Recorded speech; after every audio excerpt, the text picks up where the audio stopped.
by informative hosts.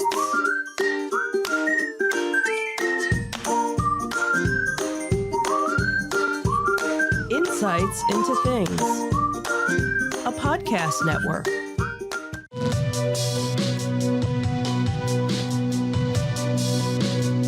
Welcome to Insights into Tomorrow, where we take a deeper look into how the issues of today will impact the world of tomorrow. From politics and world news to media and technology, we discuss how today's headlines are becoming tomorrow's reality.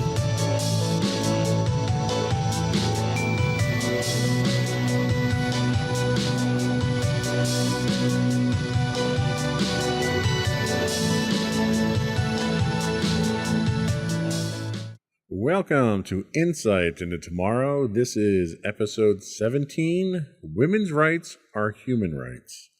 I'm your host, Joseph Whalen, and my special guest host this week from our Insights into Entertainment podcast, Michelle Whalen. How you doing today, Michelle? Full of many, many emotions. I can imagine. We had actually planned on doing this podcast for a little while now. We've been working on putting it together and stuff. Right. Understanding that there was going to be an impending decision. And today was the scheduled day that we were going to do this. Right. Not knowing that yesterday was going to be the day that the other shoe dropped. Right. So we're going to continue to go through the material that we did plan, and we reserved the last segment to have an open discussion on the groundbreaking, rule-shattering, country-damaging decision, I think, that came yesterday. So there's been a disturbing trend in recent years in the United States. There's been an assault on women's, an assault has been waged on basic human rights. Victims of this assault have been chosen by color of their skin and their gender and various other things. All are victims that have been targeted for generations and have fought for their equal human rights. In this episode of Insights into Tomorrow, we're going to take a deeper look at the assault specifically on women's rights.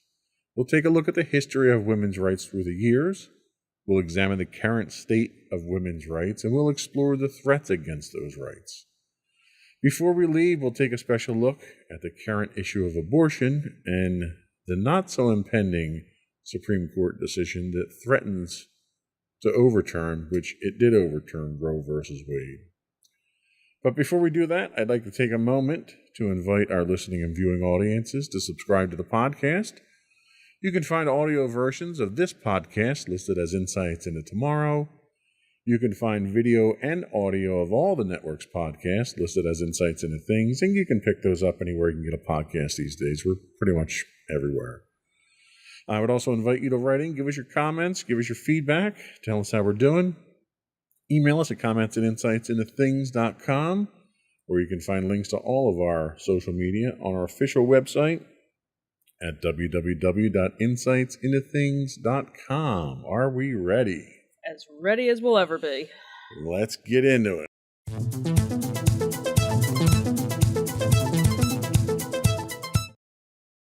So, all women are entitled to human rights. These include the right to live free from violence and discrimination, to enjoy the highest attainable standard of physical and mental health, to be educated, and to own property, to vote, and to earn an equal wage. Across the globe, many women and girls still face discrimination on the basis of sex and gender. Gender inequality underpins many problems which disappropriately affect women and girls, such as domestic and sexual violence, lower pay, lack of access to education, and inadequate healthcare.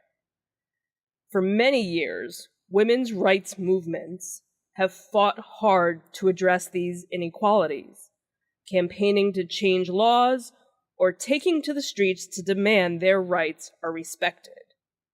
and new movements have flourished in the digital age, such as the Me Too campaign, which highlights the prevalence of gender-based violence and sexual harassment. So there has been a fairly long history of women's fight for their rights, in the United States at least, because when the country was formed, there was no explicit provisions in the Constitution for women's rights to anything. Mm-hmm. The Constitution protected, quote, consent of the government, consent of the governed, which at the time meant white landholding men only. Right. The Bill of Rights did not protect everyone either. Women were considered second-class citizens. They were essentially property of their husbands. So women started to organize as early as the Seneca Falls Convention in July of 1848. It planted the seeds for the women's suffrage movement. It pushed for equal rights for all people of all races and sexes. The end result was the signing of the Declaration of Sentiments by 100 men and women, a document based on the Declaration of Independence. So we move into the women's suffrage movement. This is really probably the foundation for the first fight for women's rights. Wyoming passed the first law granting women the right to vote in 1869 and was the first state to grant women the right to vote in all elections in 1890. But it took until 1920 for the 19th Amendment to the Constitution to allow women the right to vote across the country. So now let's talk a little bit about abortion and contraception. So there were widespread anti-contraception laws on the books as late as 1819 before they were challenged, starting with Margaret Sanger in New York. Abortion laws criminalized the act of ending a pregnancy apart from saving a woman's life were in place and well into the 60s before any challenges were raised. These obviously culminated into the 1973 Roe v. Wade Supreme Court ruling that being drawn into question, unfortunately, as of yesterday. Yeah. So then we move on to women's equal employment and equal pay.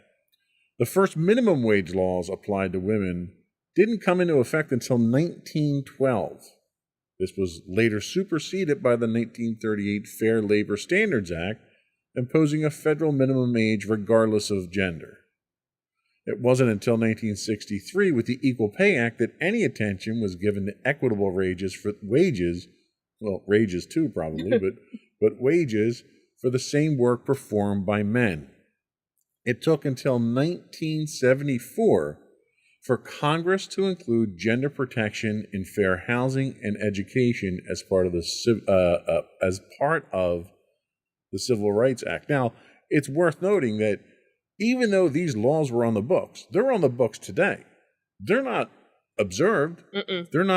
There's still discrimination today, despite the fact that we have these laws on the books. Right, exactly. And finally, leadership in government. So the first woman to serve in Congress was Jeanette Pickering Rankin, who didn't take her seat until 1917. But it would take nearly 100 years for a woman to take on the leadership role of Speaker of the House when Nancy Pelosi assumed that role for the first time in 2007. And we didn't see our first Supreme Court justice until 1981 with Sandra Day O'Connor. And Madeleine Albright was our first Secretary of State in 1997. And obviously, our first female Vice President, Kamala Harris, in 2020. So, the disturbing trend that I see in this history here is there's spurts of progress. There's long periods where there's no progress. Then you get a few exceptional people that just get mad as hell and they're not going to take it anymore, and they do something about it. Yep. And the establishment throws a couple of crumbs out there and gives a little bit of rights to people. And then there's a long period of time until it happens again. how do you think this compares to other fights, civil rights, for instance? How do you think this compares to civil rights for African Americans and minorities? It's almost the same, really, when you think about it. Unless you are a rich white male, you're fighting every day, and maybe once in a while something comes along that you get something, and and then unfortunately something else in the news is going to pop up where everybody's mindset is on something else, and that fight still hasn't been won. Yeah. And until something happens with that fight again, everybody kind of forgets about it, because again, our attention span, is, we have short attention span theater, of our minds. Look at, not to get on a totally different tangent, but all of the school shootings, it's been how many weeks and none of that is in the news. There, you have the gun reforms that they're trying to pass, but again, now that you have everything going on with Roe v. Wade, that's the main focus. But yet there's other things that still need to be focused. Black Lives Matter still needs to be a focus, because you had everything that went on with George Floyd and all the other African Americans who, with the police issues and things like that, and none of that was solved, but because something else came along, oh, well, now our attention, but no, you have to go back and do all the other things. It's funny you mention that. What do you think is the cause of that? Is that a media issue? Is that a society issue? Is it a politics issue where politicians don't want to deal with the issue, so they distract with something else? Or is it media just trying to get ratings that's dictating what our issues are today? I don't know. I think it's a little bit of. I think everybody's a little bit to blame with all of that, because obviously media is one aspect, and when you kind of think back of, okay, well, why did it take so long? So Wyoming, it was the 1800s when, Wyoming, but it wasn't until the 1900s that it was actually, and you have to think back then, how long did it take for news to travel? How long, same thing with Juneteenth. It was signed into law that blacks were no longer slaves, but how many years did it take for the news to actually travel? Right. There was no quick way to do it, where now we have that instant gratification. We can, as soon as news broke yesterday of the Supreme Court's decision, everybody in the world knew about it. So I think a lot of it is because we're so hungry for information right now, what's the next thing? What's the next thing? What do I need to do? And also, we're all so tired. We're all so tired of having to stand up for everybody. And there's just so much injustice. It's like, well, where do I put my energy? Where's my next fight? Yeah. And it's like, I have no more spoons to give. My jar is empty because I've given, so much, because there's so much that's needed, from all of us. I think that's, where it comes to, because there's obviously thousands and thousands of organizations and different things that are in need, but it's, how much can the average person give before you have nothing left to give? Sure. Yeah. Yeah. I mean, it's definitely been a problem. Let's take a little break. We'll come back and we're going to talk a little bit more detail about where we are right now with these specific women's rights. We'll be right back.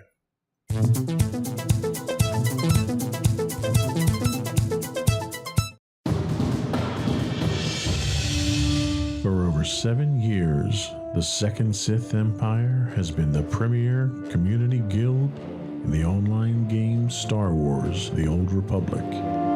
With hundreds of friendly and helpful active members, a weekly schedule of nightly events, annual guild meet and greets, and an active community both on the web and on Discord. The Second Sith Empire is more than your typical gaming group. We're family. Join us on the Starforge server for nightly events such as operations, flashpoints, world boss hunts, Star Wars trivia, guild lottery, and much more.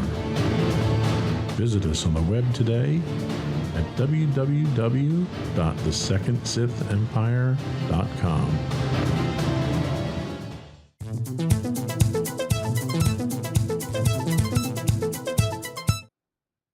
So let's talk about the current state of women's rights. And we'll talk first about women's suffrage. At the moment, it's safe to say that fight has been won, I guess, kind of, sort of, in the general statement, yes. If nothing else, we can say that women are equally discriminated against with everyone else when it comes to your right to vote these days. Yes. Okay, there's no special discrimination right, against women on this one. Okay, we can go with that. Abortion and contraception. Well, this had been won, but it looks like it might be a split decision with the much anticipated ruling from the majority right-wing Supreme Court that was held yesterday. And we'll have more on this later on in the show. So we take a look at employment and pay. So legally on paper, this was a win back in 1963 with the Equal Pay Act.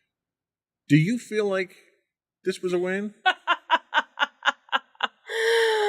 No. And I think most women would be of the same opinion. In practice, there's a long fight ahead of this one. Progress continues to be made, but not nearly enough to level the playing field between men and women, equal pay, equal work. It's a mess. And the fact that people are still getting away with it is frankly disturbing, that you can get away with it. Yep. Leadership in government. There was a surprising amount of progress early on this, but it's been painfully slow in coming into the modern time. Since, the 80s, 2000, we've seen some progress here. Many parts of the country are progressive enough to make the progress that's needed. There are other parts, and less progressive, less evolved parts of the country, where politics is still an old boys network. But from a national standpoint, we're seeing, we have a female vice president now, which is huge. How do you think, let's talk women's suffrage, your ability to vote. Do you feel you have the ability to go out there and vote when you want, for who you want, how you want? Absolutely. And that's something I've never felt I wasn't able to do. I've never felt that I wasn't allowed.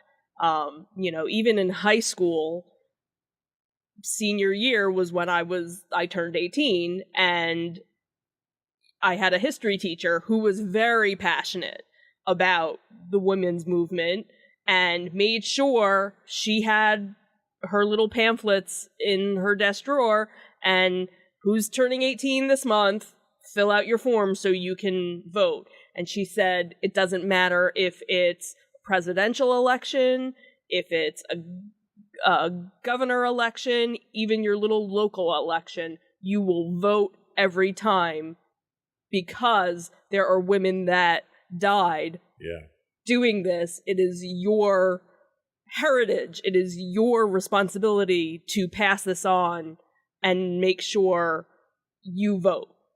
How do you think how can I say this without getting hate mail? How do you think the outcome of the 2020 election or the 2016 election, we can even go. You could, but specifically the 2020 election, in which there was an artificial stigma built up about the legitimacy of the election and voting and voter fraud. and it drew the entire country into that. And now we're seeing certain states that support a certain party are now imposing laws that, if not discriminating against people from voting, will make it harder, making it much more difficult. Absolutely. And that's... Do you feel threatened by that? Fortunately, I don't, because at this point we are in a very blue state, and I've never felt threatened going to our polling places. We don't have far to travel. We usually never have more than 5 minutes to wait, if we even have a wait whenever we've gone. And I know that's not the case for states right next to ours, where people will wait in line hours to cast their vote, or have to travel, an hour to get to their polling place. And I would probably feel intimidated if I had to go through all those measures, and almost jump through hoops to fulfill my civic duty. Right. And nobody should have to feel that way to do that. Absolutely. Abortion and contraception. So for now, we're going to put abortion aside because we already have a discussion on the last segment. Contraception. Mm-hmm. Do you feel that you can acquire the contraception that you want, and that the health care that you need as far as women's health is readily available to you? Do you think that's a threat? Do you think progress needs to be made on that front? So, again, being a white female, a middle-class white female in a blue state, I don't feel discriminated at all against any healthcare.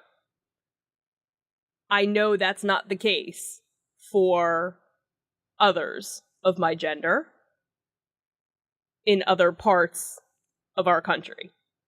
That now that is something that there are rumors about being taken away, now you see all over social media people saying, if you're on some sort of IUD, if you're on any sort of implant, get it replaced now. Anything that, has a couple of years, because we don't know what's coming down the pike. The fact that some male can make a decision what I do with my body absolutely blows my mind. And that, whether or not I'm a married woman or a single woman should have nothing to do with it either. And that if I want to have a child, it should be by choice. Right. I should not be forced. I am still of age where I could have a child. I am not at a point where I would want to begin that process all over again. And I need to have that body autonomy. That's my right to decide that, and nobody else should decide it. I don't make a decision for anybody if they want to be on Viagra or not, or if they want to get, reconstructive surgery or I don't make that decision for anybody else. So nobody should be making a decision for what I do to myself. And I agree 110%. As long as you don't expect the government to pay for it, then right. It's your say what you do. Mm-hmm. I'm totally down with that. Mm-hmm. Employment and pay. Where do we stand with this? Do you think there's sufficient progress? Do you think you're compensated fairly for what you do? And do you think that there is a threat to that looming? I don't know. It's one of those things because, of course, at most places of employment, one of the rules is you don't talk about how much you make. So, you don't find out how much somebody else is making. So that's a really hard, I know, or I shouldn't say I assume within the company that I work in, there are people that work in the North Jersey facility that make much more money than the people in the South Jersey facility. And that's unusual because of geographics. Right, absolutely. But again, it shouldn't matter where I'm physically located because I'm doing just as much work as well, there's certain factors else. like cost of living and stuff like that. Absolutely. That you have to factor in totally. I totally. But compensation-wise, on a 1-to-1 ratio, are you being fairly compensated? I really don't know because it's one of the things that probably bad on me is I kind of stopped paying attention because there's always these websites you can go to and say, how much does a person that does this job make? And the thing is, what I do for a living is kind of specific to my job, so it's kind of hard to say if I went someplace else where I could kind of try and figure it out. And I think I know I'm probably underpaid. Just one, because I'm, is it because you're a woman or because you're a one-of-a-kind person doing what you do? I don't know. It might be a combination of both. We recently at my company had somebody who left the company who was a woman. I never asked her or found out how much she made. I knew she probably made more than I did, even though I've been with the company much longer than she had been. And we recently hired somebody who I knew was a grade level or a position higher than her. And I have a feeling probably started out making more than she did. Okay. So that's another, So clearly we're not where we need to be. No. Leadership in government. So my question to you here is, clearly we're seeing progress certainly on the federal level. Mm-hmm. A lot of states are making progress with women in leadership positions.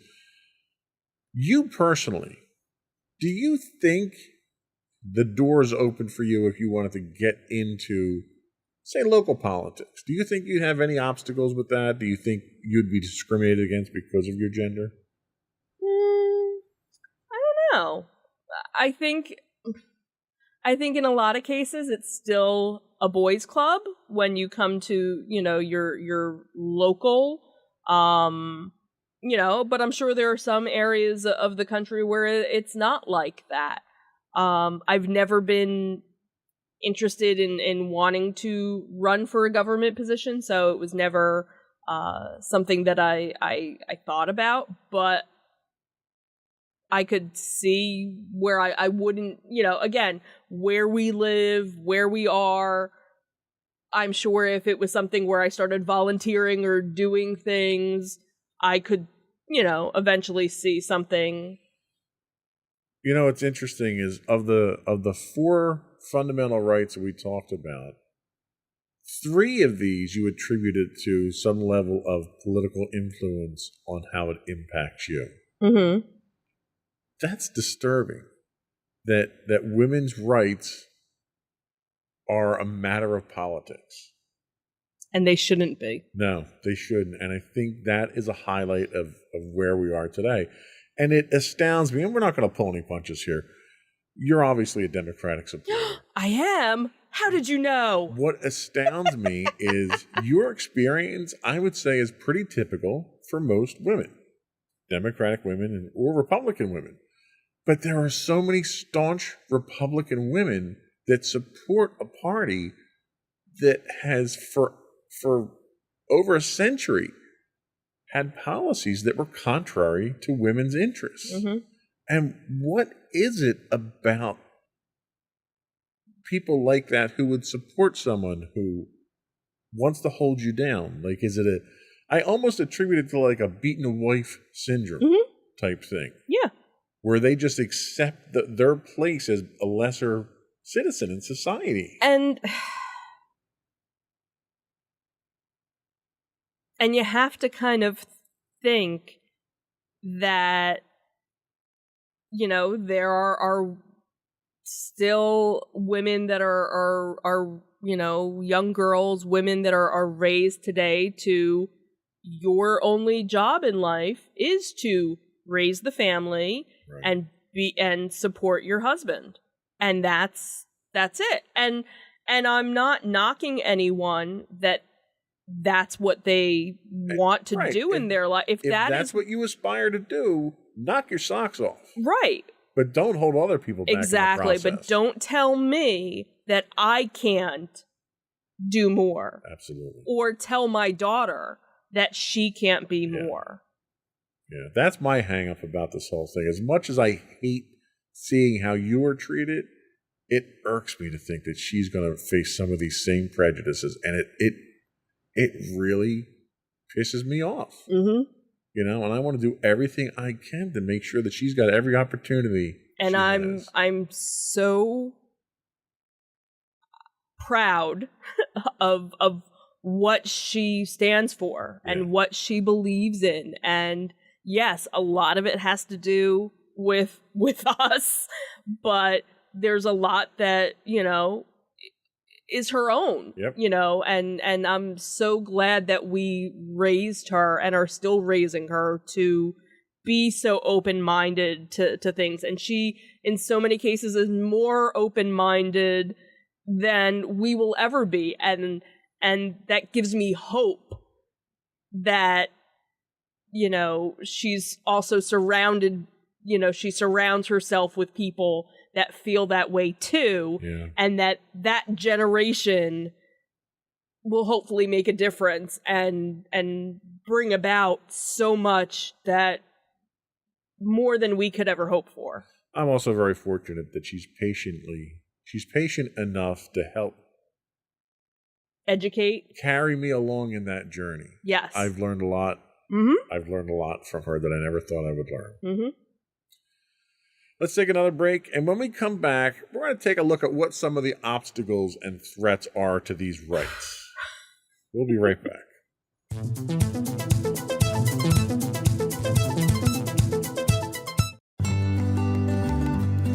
Insights into Teens, a podcast series exploring the issues and challenges of today's youth. Talking to real teens about real teen problems. Explore issues from braces to puberty, social anxiety to financial responsibility. Each week, we talk about the topics concerning today's youth. We look at how the issues affect teens, how to cope with these issues, and how parents, friends, and loved ones can help teens handle these challenges. Check out our video episodes on youtube.com/insightsintothings. Catch our audio versions on podcast.insightsintoteens.com or on the web at insightsintothings.com.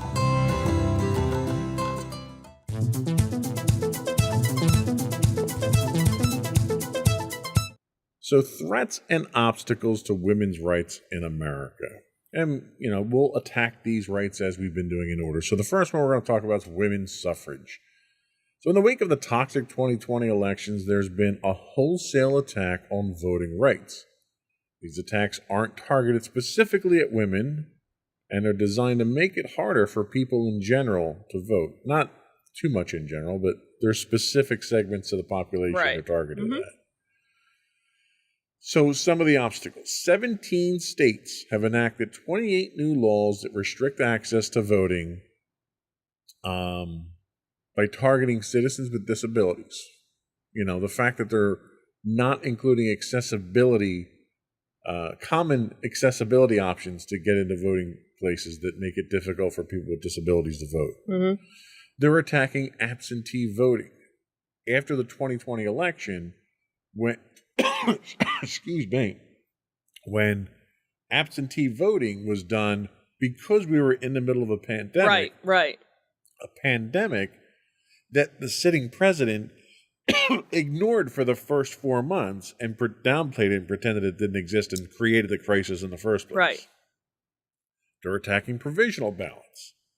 They're requiring voter ID, which there's nothing. Take a drink here. I'm joking to death here. This is how much I hate these rules. There's nothing in the Constitution that says voter ID is required to cast your vote. Nowhere. So I don't know where they're coming up with that one. They're targeting voter registration. They're making it harder to register. Mm-hmm. They're requiring different requirements to now register. They're instituting registration purging. So normally with registration purging, if you don't vote in so many elections, they purge you from the voter registration roll. Well, that number of elections is usually like 4, 5, something like that, presidential elections. Now they're saying if you don't vote in the last one, you're not registered anymore. Oh, see, that's... You need to register again to vote. They're restricting student voting, making it difficult for students, because before they would make it accessible to students to vote during student hours and stuff like that at colleges. They're restricting that. And they're limiting polling places to make it harder to vote. So people who are, again, disabled, infirmed, aged, people that don't drive, they're making them travel hours to get to a voting place to cast a vote, knowing that they won't vote because they're the people that they don't want voting because they're going to vote for the opposition. Right. So that's some of what we're looking at here. Not specifically against women, but affecting everybody. Right. And you figure it's the lower income, more likely the people of color. Yep. That's the areas that they're really targeting. Absolutely. So what's your next one? Abortion. Somehow, after nearly 50 years, this is still a matter of debate. Instead of being an ideological discussion, anything to do with abortions has turned into a political discussion, which generally means that all logic is out the window with it.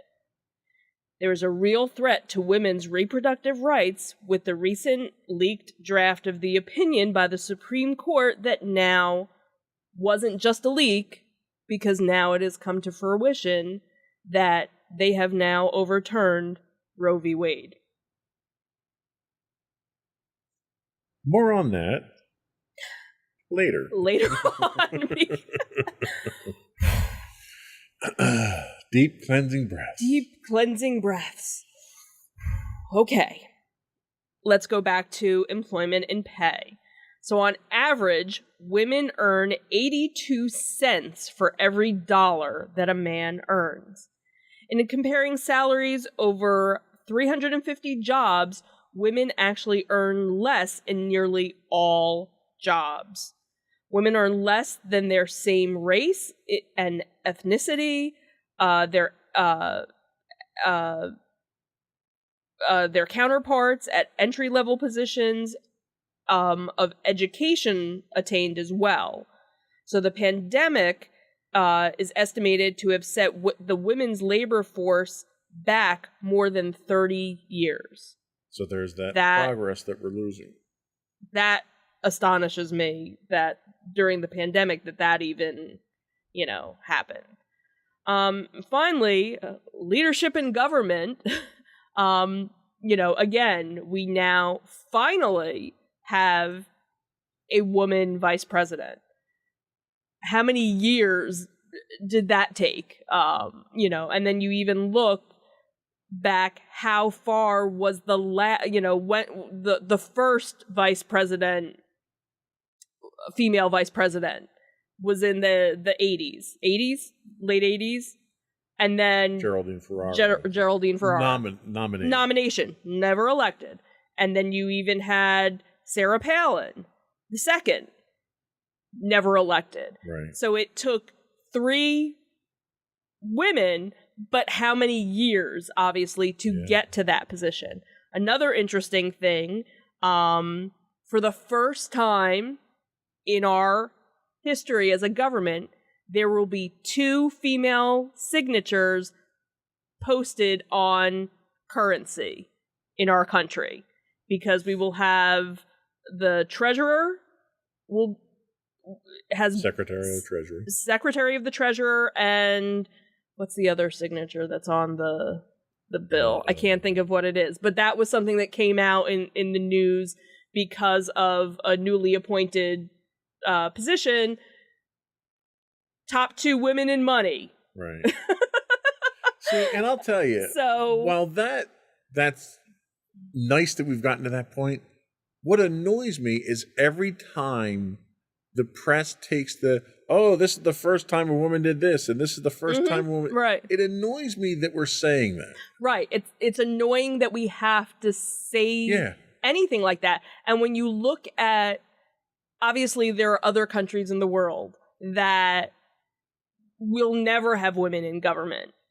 But then there are other countries that have had women in leadership and had women in politics so much longer, and they kind of look at us and go, how backwards are you? And these women were incredibly strong, competent women who overshadowed their previous male counterparts by a long shot, right? In most cases. So it just baffles me, with as progressive as we say we are as a country, we're so backwards than so much more.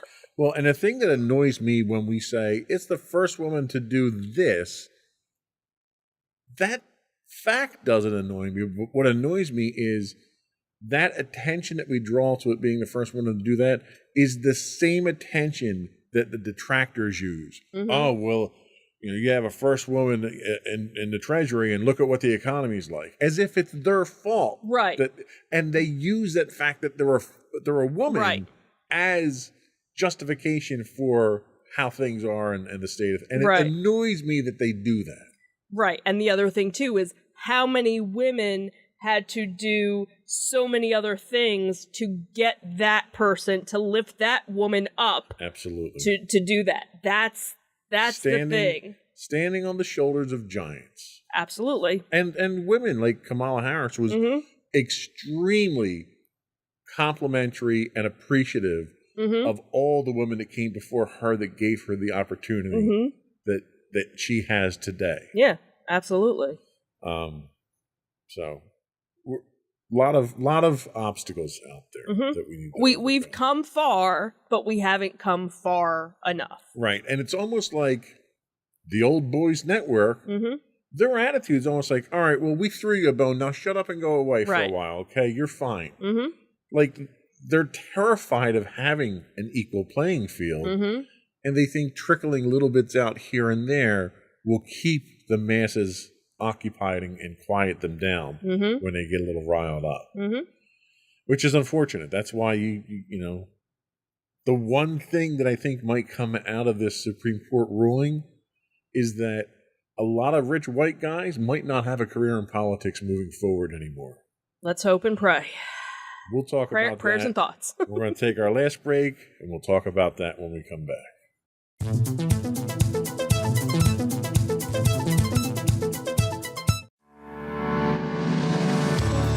Insights into Entertainment, a podcast series taking a deeper look into entertainment and media.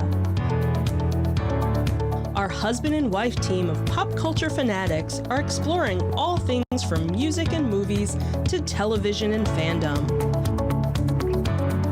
We'll look at the interesting and obscure entertainment news of the week. We'll talk about theme park and pop culture news. We'll give you the latest and greatest on pop culture conventions. We'll give you a deep dive into Disney, Star Wars, and much more. Check out our video episodes at youtube.com/insightsintothings. Our audio episodes at podcast.insightsintoentertainment.com, or check us out on the web at insightsintothings.com.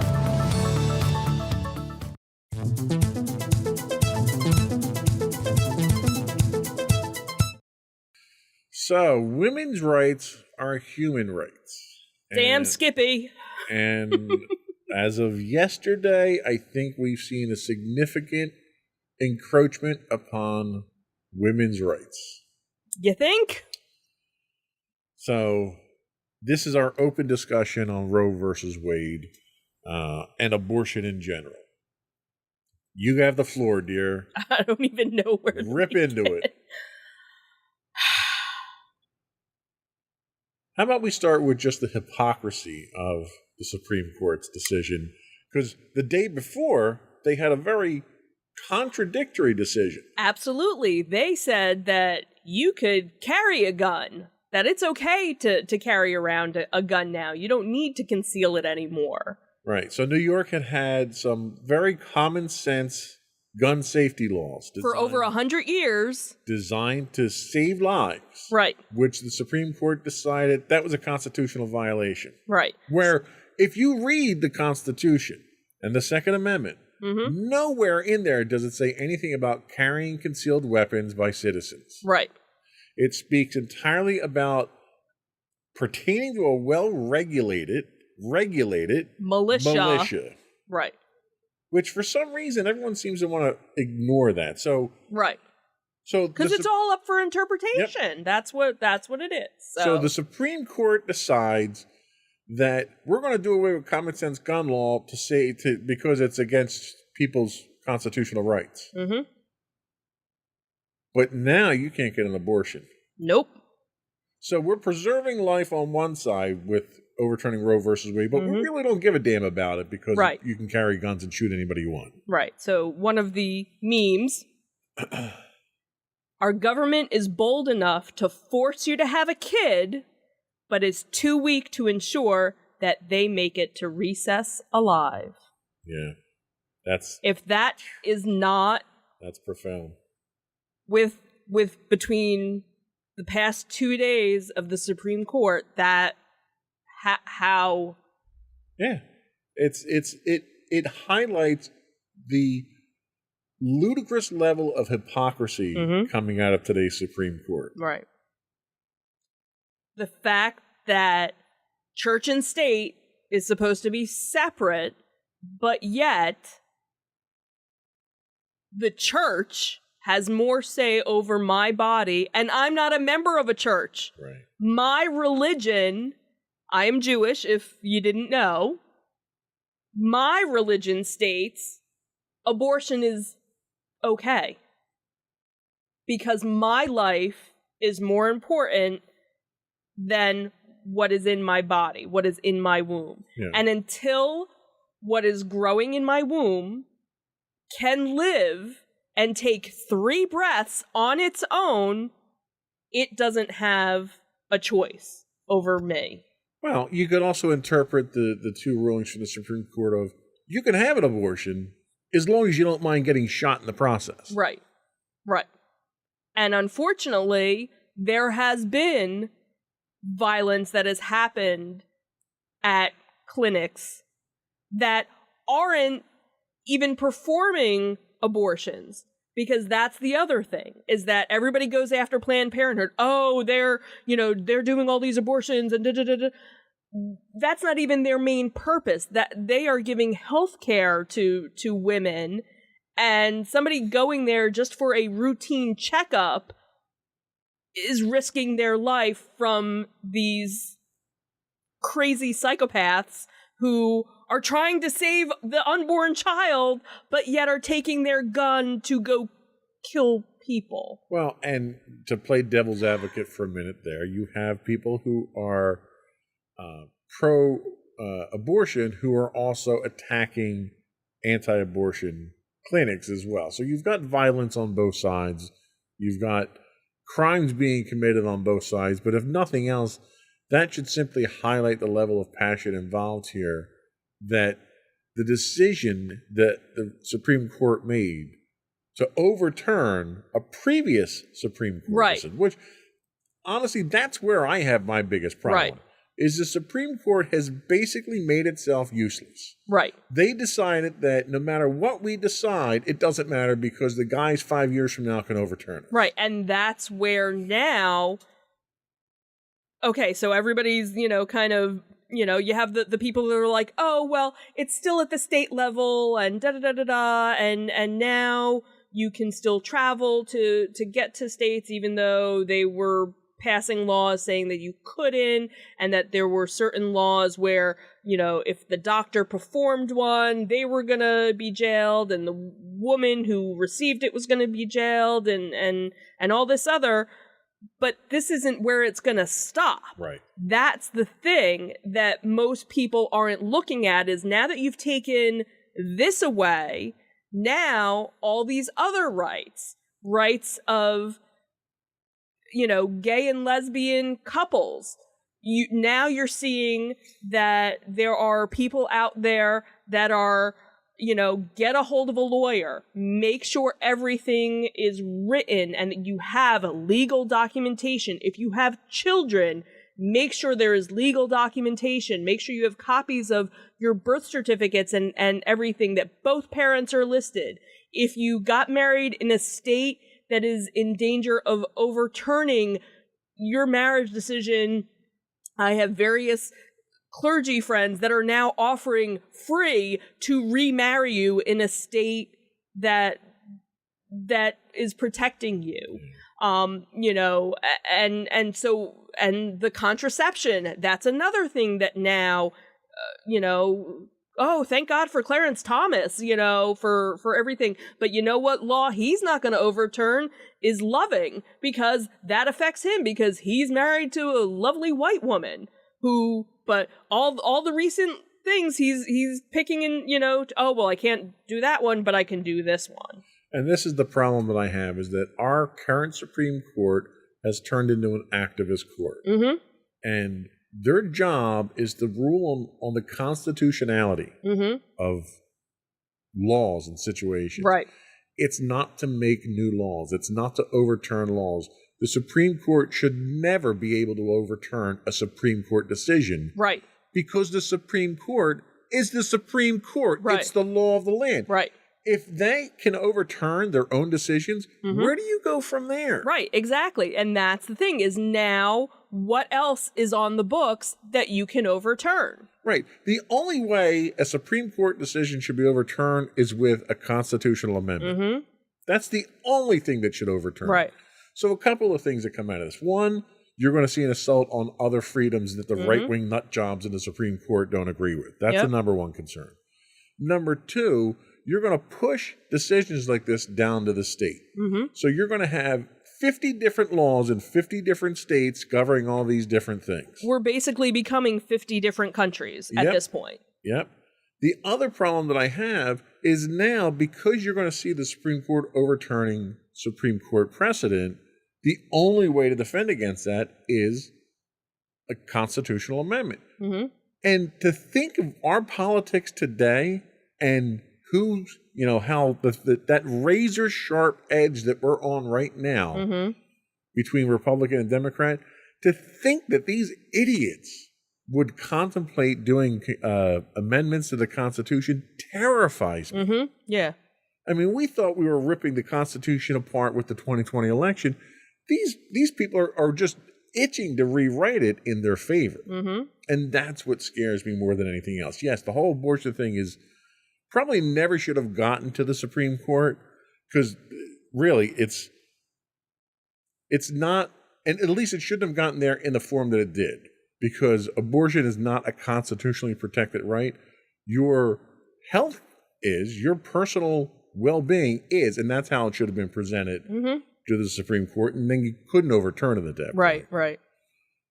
But things that go to the Supreme Court now don't matter. Right. Because after a couple of years and you get a couple of justices retire, whoever happens to be president at the time, they're going to switch it their way. Mm-hmm. There's a real threat that Joe Biden might pack the Supreme Court now because of the situation that's going on. Mm-hmm.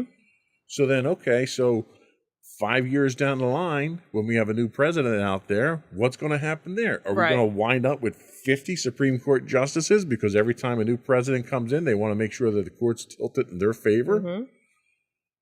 Like it's this decision breaks the country. Mm-hmm. In so many ways. Yeah. Do you feel threatened by this? Absolutely. Absolutely. And fortunately, again, I'm an older woman. Ugh, as much as that hurts me. Who I know if, again, something were to happen, I have the means, I have the ability to get the help that I would need. No matter what, because again, we live in a state where it is still legal and will probably always remain legal.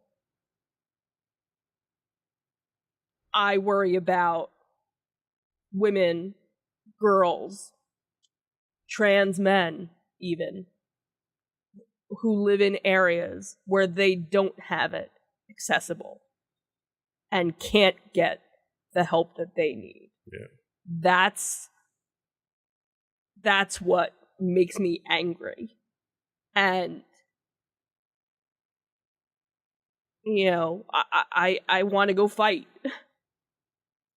What do you think needs to happen to set this right? What does the government, the president, the Supreme Court, citizens, what do we have to do to fix this and have it stay fixed? Because we thought it was fixed. Right. And that's the thing, is there are certain states where it is fixed. No matter what the law of the land is, it's, you know, it was voted in. And that's, I think, what is so frustrating, is that why does it even need to be that way? Why do people have to vote on it? You know, if I want to go and buy a pack of cigarettes, I can go and buy a pack of cigarettes. What does it matter if I want to, you know, do that? And I've never been a smoker, and you know, I would never want to smoke, but yet you can go and that's what's just so. Your point there being it's your body, you can do what you want to do. Right. You know, and granted, I got into a discussion, a little bit of a debate with a friend of mine that from high school, where, you know, again, my body, my choice, and she's anti-vax and, you know, but very liberal in certain respects and conservative, and, you know, she's kind of like all over the board, like she would never get a vaccine because she just doesn't trust the government. You know, and when I, you know, and I said, but, you know, I don't have to do certain things, or I can do certain things. And, you know, she said, well, you wore a mask when you were told to. And I was like, I wore a mask because I was protecting myself. And guess what? I still wear a mask now, even though the majority of the people don't. And yes, I am fully vaccinated and boosted and whatever, but I'm still wearing a mask because I don't want to get sick. Yeah. But if, you know, I think back to when I was in college, and if I had gotten pregnant in college, I wasn't ready to be a mother then, you know. So, and then there are women that, you know, have other medical issues. You know, my best friend had to have a late-term abortion because if she had carried her baby to term, she could have died. Right. So, it shouldn't be something that's a law that you're forced to do or not to do. It's your body, it's your choice. And the hypocrisy, again, that we always seem to go back to the hypocrisy of this. So the Supreme Court ruled in a case where members of the armed forces sued the Army or whatever branch of the government, branch of the military they were in, when they were told that they had to get vaccinated. Mm-hmm. And the Supreme Court ruled they didn't have to. They had a right to choose. Right. If you have a right to choose whether or not you take a vaccine, how do you not have a right to choose whether or not you carry a child to term? Right. Isn't carrying that child to full term far more impactful than getting a vaccine? Right. Where you would think you would have that option? And the hypocrisy of it, too, is if men had the ability to carry, now granted, trans men can, I don't want to exclude them, but if these white cis men were at risk of their body harming them, because think about it, when and you've mentioned it numerous times, especially watching me go through childbirth and what happened I ended up having to have an emergency C-section because our daughter was in distress, and you got to see firsthand what my body went through. You've said time and time again, there's no way in hell you would have been able to do that. Right. And I bet you if you polled, the majority of men, would you be willing to go through childbirth? Would you be willing to do all these things? No. No, they wouldn't. But yet, you'll put your partner or your wife or your mistress, you'll engage in an act and not have any thought process behind that. Yeah. The other interesting hypocrisy here is they're forcing women to carry children to full term. Are they forcing the sperm donor to be a father, to be there, to have any level of responsibility? And that's the thing, is that at the moment of conception, that's when you should be paying child support. Right. Absolutely. And you don't get to walk away now. Yep.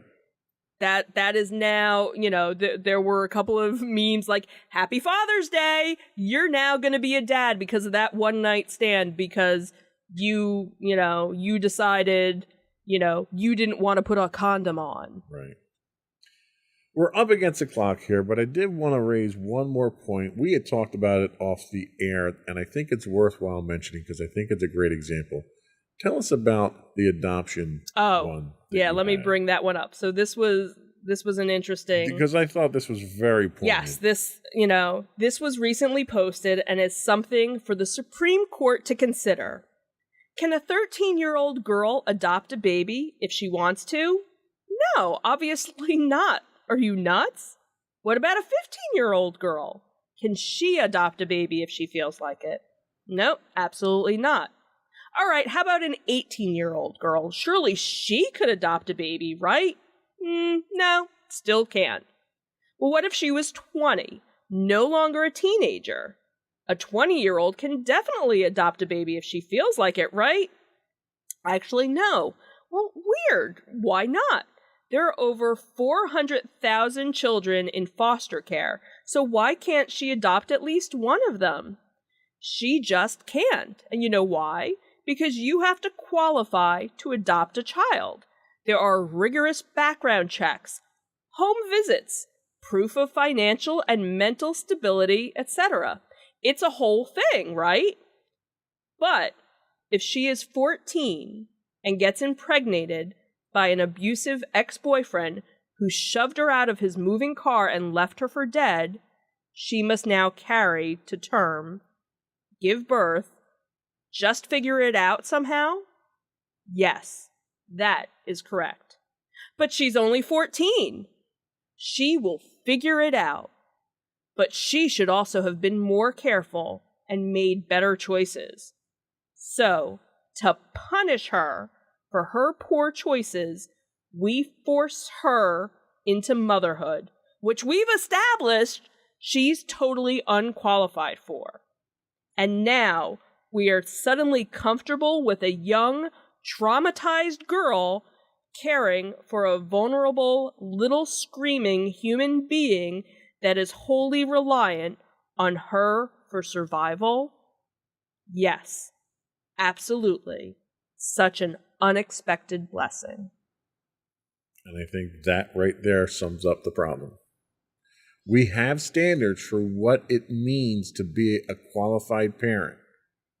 Yep. We enforce them in one instance in adoption. We ignore them completely in every other instance. Mm-hmm. Anything else to be said on the matter at this point? Vote. Yep. Stay angry. Let your voice be heard. That is the only silver lining I see here, is that they're forcing this onto the states, which means your elected leaders will now not be able to hide behind a Supreme Court decision. Mm-hmm. They're going to have to go on record on the voting roll call on whether or not they support this. And unlike the Supreme Court justices, the 3 Supreme Court justices that Trump appointed, who all said on the record that they would not overturn Roe versus Wade, and they did, Right. you can hold these politicians accountable by voting them out of office. Absolutely. The other thing, too, is I've seen people posting, I currently live in a red state. I need to move. I had another friend whose children are getting ready to go to college and have now changed which schools they're considering now. If only we could impeach Supreme Court justices for perjuring themselves during their confirmation hearings. And that's something, that's making the rounds. So that's all we had today. Did you have anything else before we go? Resist. There you go. Before we do go, I did want to once again invite our listening and viewing audience to subscribe to the podcast. You can find audio versions of this podcast listed as Insights into Tomorrow. Video and audio of all the network's podcasts can be found listed as Insights into Things. We're available on Apple, Spotify, Google, Stitcher, anywhere you can get a podcast. We would also ask you to write in, give us your feedback, tell us how we're doing, give us your topics you'd like us to discuss. You can email us at comments@insightsintothings.com. You can find us on Twitter at twitter.com/insights_things. We do stream 5 days a week on Twitch at twitch.tv/insightsintothings. You can find us on Facebook at facebook.com/insightsintothingspodcast. You can find high resolutions of all of our video on YouTube at youtube.com/insightsintothings. You can find us on Instagram at instagram.com/insightsintothings. Or you can find links to all this and more on our official website at www.insightsintothings.com. That's it. Another one in the books. Have a good week, everyone. Bye. Bye.